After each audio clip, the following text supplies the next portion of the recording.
Buenas tardes, soy Gabriel Rodríguez Oubiña y en esta actividad de evaluación continua para la asignatura de Sociedad, Familia y Educación, que se trata del desafío sobre la temática Educación y Estratificación Social, profundizaré en una serie de temas.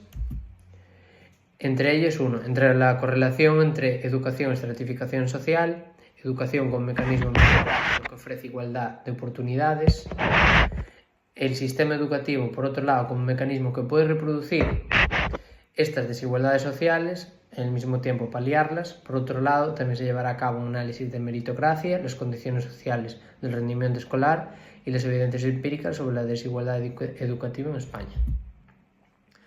En primer lugar, definiré la meritocracia. Es el sistema mediante el cual las posiciones dentro de la sociedad o organismos existentes se conceden según el mérito individual y personal.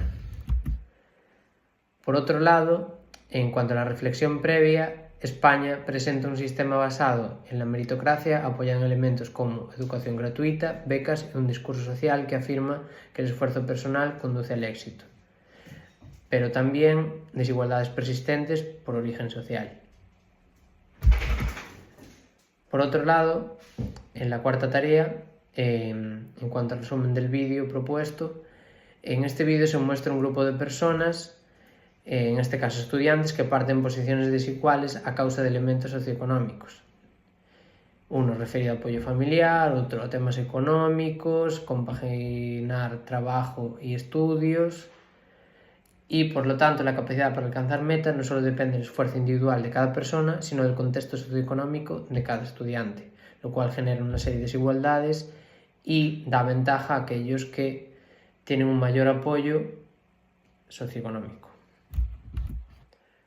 Por otro lado, en la actividad sobre la autobiografía de Malcolm X podemos diferenciar 4 puntos principales en este texto. Por un lado, expectativas escolares basadas en su origen étnico. Por otro lado, la pobreza e marginación, ligadas al estrato social al que pertenece. Por otro lado, el racismo fuertemente arraigado en la sociedad de la época y en las instituciones, de hecho el profesor se refiere a él como nigger. Y por otro lado, la falta de un entorno propicio para su desarrollo profesional e intelectual, ya que sus antepasados no tenían ese acceso a educación. Vale, en cuanto a la tarea sobre reflexión final sobre la existencia o no de la meritocracia en España. El discurso meritocrático afirma que el éxito depende del esfuerzo individual. La realidad de España es bien diferente, muestra que el origen social sigue siendo un condicionante de las oportunidades educativas. La meritocracia, por lo tanto, plena, es un ideal, no una realidad en España. Hay una evidencia empírica clave. Hay una diferencia socioeconómica, según los estudios PISA. Hay una desigualdad media entre el alumnado favorecido y desfavorecido bastante salientable. Hay una desigualdad persistente, hay variaciones salientables entre comunidades autónomas. La brecha socioeconómica se mantiene en el tiempo y perpetuando la desigualdad a lo largo de los años. También hay una existente segregación escolar. Según Save the Children, en España sería necesario reubicar hasta un 31% el alumnado vulnerable a la desigualdad. Y desigualdades en trayectorias. El acceso a titulaciones está muy ligada al nivel socioeconómico al que pertenecen los estudiantes. Por lo tanto, es mucho más complicado para un estudiante de un nivel social bajo acceder a titulaciones altas. Vale. Por otro lado, hay una explicación teórica a esta desigualdad según diferentes modelos sociológicos. Como podemos observar, Bourdieu, según el capital cultural, las familias aportan ventajas no basadas en el mérito. Por lo tanto, en otros estudios podemos decir, como el de Kohleman, de capital social, el entorno y familia influyen en el rendimiento del alumno a lo largo de su carrera estudiantil. Y por otro lado, Bowles y Gintis hablan de la reproducción social. El modelo educativo actual reproduce la desigualdad existente. Un hecho que hablábamos antes, que el modelo educativo reproduce esa desigualdad social que está presente todavía. Y por último hablaremos de Young, que critica la meritocracia, ya que habla del sistema meritocrático como algo válido solamente si el lugar de partida es para todos iguales, lo cual en la realidad nunca ocurre.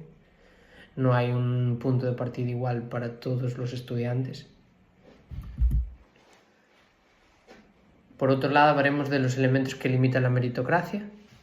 Estos son la segregación en los diferentes entornos sociales, hay una diferencia en posibilidades de recursos educativos y familiares, por tanto, es decir, aporte de tutorías, apoyo escolar, materiales. Después, por otro lado, hablamos de orientación temprana del alumnado, lo cual hablamos de lo anterior referido al apoyo, ya que este incrementa la desigualdad a largo plazo y sigue existiendo una brecha entre el origen social y el acceso a estudios superiores. Por lo tanto, concluiremos en este ejercicio, como última tarea, la meritocracia como tal no es una realidad, se trata de un ideal. Podemos estar cercanos a alcanzarla, pero no deja de ser una idea que es totalmente lo ideal para la sociedad. El mérito individual influye, pero el origen social es más determinante. Por otro lado, las políticas educativas deberían actuar contra la segregación de las personas por su origen social y económico. Debería incrementarse la inversión en educación y programas de igualdad para paliar esta desigualdad. Y revisión y formulación de los mecanismos de selección temprana y también profundizar y promover las becas, orientación y apoyo para acceso y permanencia en estudios superiores de aquellos alumnos que no dispongan de unas capacidades económicas y apoyo familiar tan importante como otros estudiantes. Y nada, y por esto doy por finalizado mi trabajo. Muchas gracias por su atención y un saludo.